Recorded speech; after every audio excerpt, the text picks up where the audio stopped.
The Gilded Silence. The Volkov estate did not welcome visitors, it intimidated them.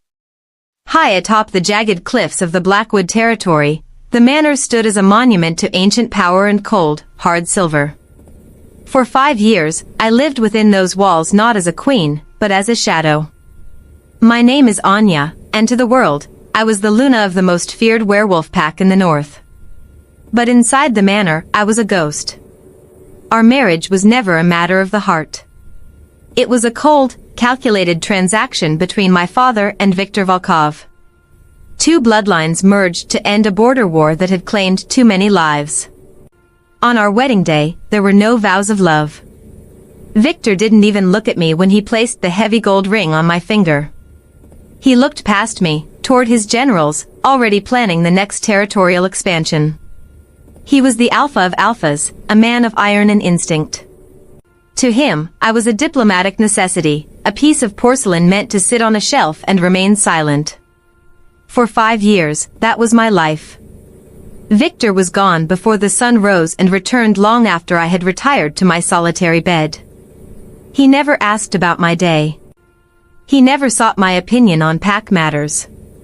He walked through the halls like a storm, and I was merely the dust that settled in his wake. The pack respected me out of duty, but they didn't know me. They saw a woman who wore expensive silks and hosted stiff, formal dinners. They didn't see the wolf inside me pacing the cage of my ribs, screaming to be heard. But I was not idle.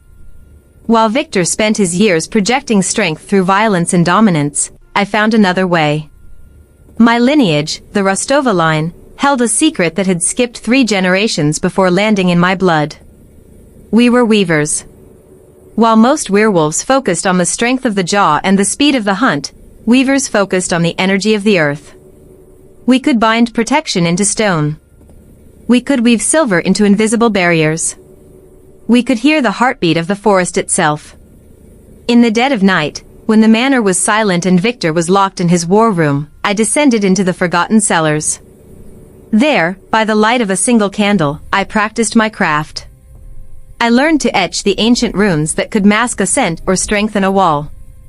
I began to realize that the Volkov pack wasn't safe because of Viktor's warriors alone. It was safe because I was silently reinforcing the borders every single night. I was the invisible shield guarding the man who didn't even know my favorite color. The rising shadow. As the 5th year of our marriage approached, the atmosphere in the north changed. A new threat had emerged from the wasteland beyond our borders, the Rogue King. He was a creature of pure malice, leading a horde of outcasts who followed no law and respected no moon. Reports began to flood in of villages burned and scouts missing. The tension in the manor was thick enough to choke on. Viktor was more distant than ever, his temper flaring like a wildfire. He snapped at his advisors and spent his nights pacing the ramparts, his wolf sensing a predator that he couldn't yet see. I knew more than he did. Through my weaving, I could feel the vibrations of the earth. I felt the Rogue King's footsteps long before the scouts reported them. I knew his darkness was designed to bypass traditional werewolf senses. He wasn't just a physical threat, he was a master of corruption. If the Volkov pack relied only on teeth and claws, they would fall. One evening, I braved the entrance to Viktor's study. The room smelled of old parchment, expensive bourbon, and the heavy, intoxicating scent of the alpha, forest floor and impending lightning. He didn't look up from his maps when I entered. He told me he was busy. He told me the business of the pack was no place for a woman of my standing. I wanted to scream. I wanted to tell him that his northern perimeter was failing and that I had spent the last 3 nights weaving a silver net across the mountain pass to keep his people from being slaughtered. But I held my tongue. The years of being ignored had taught me that my words meant nothing to him. I was the Luna of silence. I left a tray of tea on his desk, tea infused with herbs to calm his frantic heart, and I retreated back into the shadows. I decided then that if he wouldn't listen to my voice, he would have to see my work. I traveled to the furthest edge of our territory, where the ley lines crossed. There, I spent 12 hours in the freezing rain, pouring my spirit into a massive warding stone. I carved the Rostova seal into its heart, a symbol of a blooming rose entwined with a silver claw. I buried it deep beneath the earth, anchoring the protection of the pack to my own life force. I was exhausted, my fingers bleeding and my wolf whimpering in fatigue, but the border was secure. I returned home in the gray light of dawn, slipping into the manor like a thief. The night of the blood moon. The annual blood moon gala was meant to be a show of unity, but it felt like a funeral. Every alpha from the 7 surrounding territories had gathered at the Volkov manor to discuss a formal alliance against the rogue king. The great hall was a sea of dark suits and evening gowns, but the air was charged with predatory aggression. Everyone was afraid, and in the world of werewolves, fear smells like blood. Victor stood on the dais, the epitome of alpha power. He spoke of walls and weapons. He spoke of sacrifice. But the other alphas were skeptical. They had heard rumors that the rogue king could move through shadows, that no wall could hold him. The alliance was crumbling before it even began. Then, the doors to the hall swung open. A group of Victor's elite scouts entered, carrying something heavy draped in a black cloth. They looked shaken. The lead scout announced they had found something at the northern mountain pass, something that had stopped a rogue raiding party in its tracks without a single drop of Volkov blood being spilled. Victor stepped down from the dais, his eyes narrowed in suspicion. He pulled the cloth away, revealing the warding stone I had buried. The hall went silent. The stone was pulsing with a soft, rhythmic violet light, like a heartbeat. The runes I had carved were glowing with a fierce, ancient power.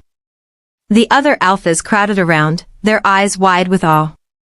One of them, an old scholar of the occult, whispered that this was Weaver's magic, a lost art that hadn't been seen in the north for 2 centuries. Victor reached out a hand, his fingers hovering just above the stone. He could feel the vibration, the sheer magnitude of the protection it offered. He asked his scouts who had brought this to the border. They shook their heads, they didn't know.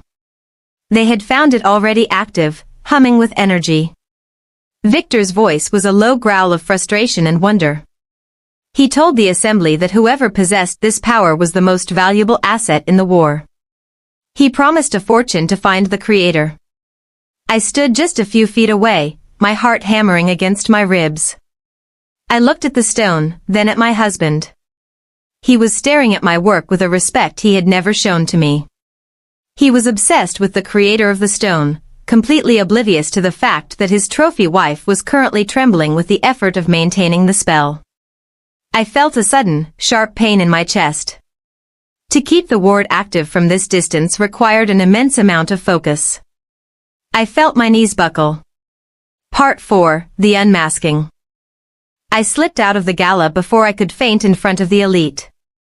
I made my way to the library, the one room in the house where I felt I could breathe.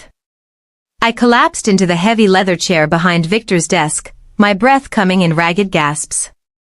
I pulled a piece of parchment toward me and began to sketch the reinforcement runes I would need for the southern gate. I was so lost in the work, so drained by the magic, that I didn't hear the door open.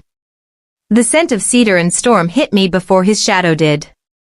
Victor was standing in the doorway. He looked exhausted, his tie loosened, his eyes dark with the weight of the world. He didn't speak at first. He walked slowly toward the desk, his gaze fixed on the parchment in front of me. He saw the runes. He saw the Rostova seal, the rose and the claw.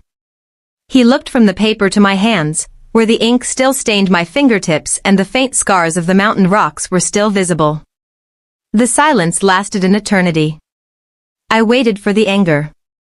I waited for him to demand why I had kept secrets. But when he finally spoke, his voice wasn't a growl. It was a broken whisper.